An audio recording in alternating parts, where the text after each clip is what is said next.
Assalamualaikum warahmatullahi wabarakatuh. Selamat pagi teman-teman pecinta anggur. Ketemu lagi bersama saya Adang Awaludin. Terima kasih sudah mampir di sini ya teman-teman.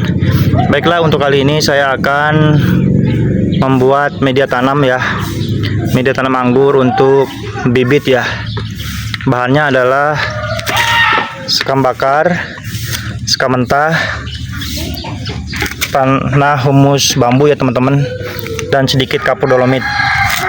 Perbandingannya sekam bakar 2, sekam mentah 1, tanah humus bambu 1, dan kapur dolomit segenggam. Kenapa saya nggak menggunakan kohe kotoran hewan ya? Jadi nggak apa-apa lah, saya nggak menggunakan kotoran hewan karena untuk pembibitan ya. Jadi bahan-bahannya ini ya teman-teman. Oke, kita lanjut ya. Kita lanjut diaduk. Kita aduk 1, 2. Ini sekam bakarnya 2, tambah sekam mentah 1 ember,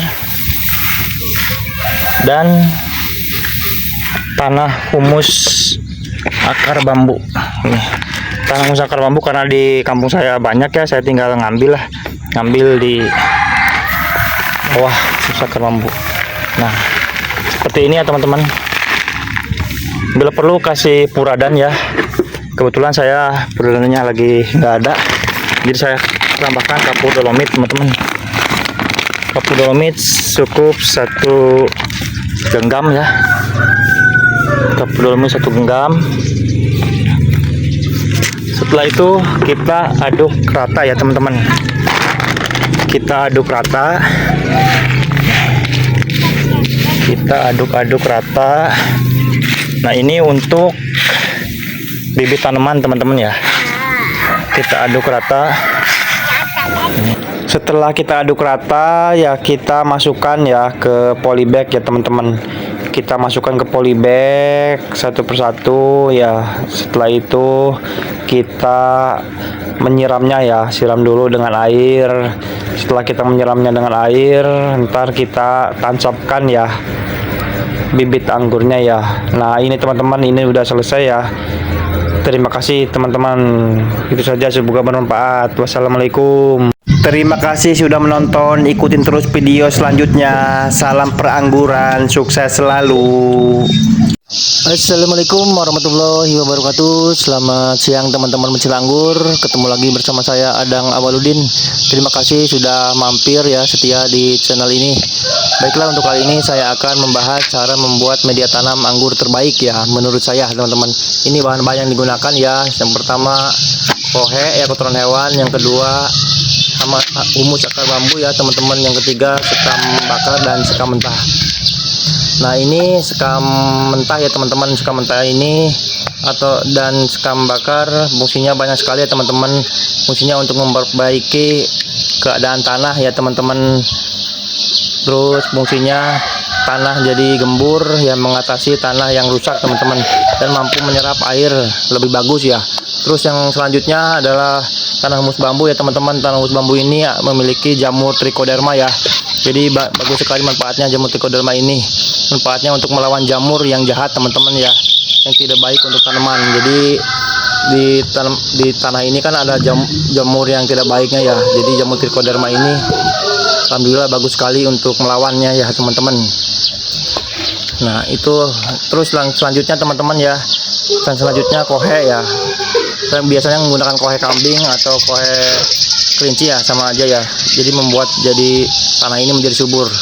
Oke, langsung saja teman-teman ya, kita campurkan ya media tanam ini ya. Kita campurkan, perbandingannya 1:1 semua ya teman-teman ya. Kita menggunakan 1 ember sekam mentah ya, 1 ember sekam mentah, 1 ember sekam bakar, tanah humus bambu, dan kotoran hewan ya teman-teman. Bisa juga menggunakan puradan ya. Furadani untuk mencegah hama ya teman-teman di media tanam. Nah, kebetulan saya belum ada ya Furadaninya, nggak apa-apa lah. Nah, kita campurkan dulu ya, kita aduk-aduk dulu teman-teman. Terus bisa juga kita tambahkan ya TSP teman-teman. TSP juga untuk mempercepat tumbuh perakaran ya atau batang anggur ya. Cuman saya juga lagi nggak ada ya, yang seadanya aja dulu ya teman-teman. Nah, kita campurkan dulu media tanam ini ya teman-teman. Kita campurkan tanah humus bambu ya. Nah, kita campurkan lagi kotoran hewannya ya teman-teman. Kotoran hewan ini kalau bisa ya yang sudah matang ya. Kalau ini belum matang ya kita diamkan dulu selama 2 minggu atau bulan ya, kita kasih dulu teman-teman ya.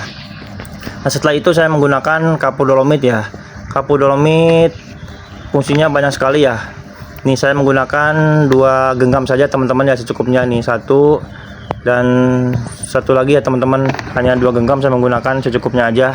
Fungsinya untuk menetralisir pH tanah ya, jadi pH tanah itu biar stabil ya teman-teman.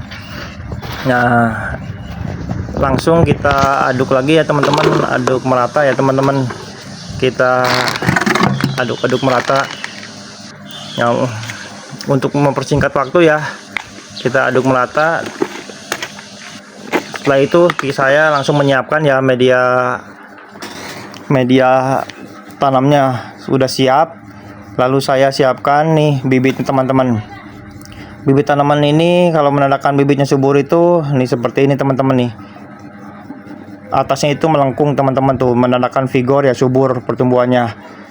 Terus kalau melihat menandakan perakarannya sudah kuat ya di bibit tanaman ini, nah menggunakan ada sulur ya, sudah keluar sulur itu berarti si akarnya itu sudah banyak teman-teman, udah kuat. Nah setelah itu ntar saya langsung aja menanamnya ya, karena saya kesibukan waktu ya, nggak ada waktunya, saya tanam aja langsung. Nah, kalau bila perlu yang tadi itu kalau belum matang media tanamnya kita diamkan dulu fermentasi. Oke, inilah teman-teman ya yang saya tanam ya yang tadi. Semoga tanaman ini bisa tumbuh dengan baik ya. Terima kasih, itu saja dulu untuk kali ini. Semoga bermanfaat. Wassalamualaikum warahmatullahi wabarakatuh.